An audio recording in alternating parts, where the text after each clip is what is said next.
आज प्रथम दिन कॉलेज जाकि मो सहित एमती किसी घटी जोटा मुझे भी इमाजिन ही करनी। तो hello everyone, welcome back to my mini blog.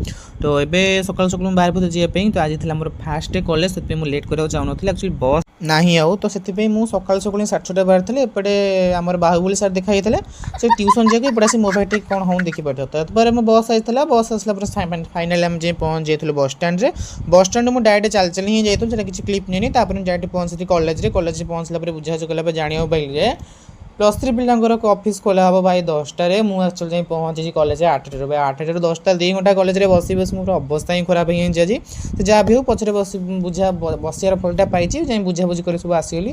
आसला भाई विश्वास कर एमती खरा। आज पुणी मोर सोमवार तो अरुआ खाइबी सब। तो पेज रसुण मुझे खाई नी भाई 3टा पानी बोतल सांगे सांगे आनी पीली। सकालू आसिक 10टा बजलानी कि खाईनी कि पानी भी पी नी।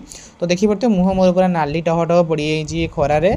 तो जहाँ भी हो ताकू सब काढ़ी फुड़ी गली बहुत चेष्टा पड़े जाए पहुँची दांडे पहुँचले कम देखिए तो मुहर अवस्था से मो स्टाइल मारे कमुनी। तो एठिक आस देखला पुणी बस टाइम है भाई 12टार बस मुझे पहुँचली 11टार। तो अपेक्षा कला बस ही पहुँचला। तो आज मो सर गोटे माने भूल हो मो द्वारा। तो भूलटा या कि मो पाखक आसते 3टा पिला जो मैंने कि मो वीडियो देखती। तो से मत पचारे फास्ट मुझे कहली से कहले एक्चुअली मो माइंड टेंशन था। मो सब जेहतु चाल चली आसी तो बहुत थकी जाइली। से मत कहले से मुझे किसी मोर रिप्लाई दे नी। तो से सॉरी। तो से कौन भाभी थे मुझे जानी। तो तापर बस रे आसी बस पड़ा बस मुझे देखाई सोनाली राउत। तापर डायरेक्ट आसी घर को आस भाई भोक एडे जोर से कहला भाई सांगे सांगे आसले घर पुणी किसी कर ही ना। मुझे कही कि मुझे आसबि संध्या बेलू। तो सांगे सांगे खेचड़ी करके पूरा पेटे की दाबी दे।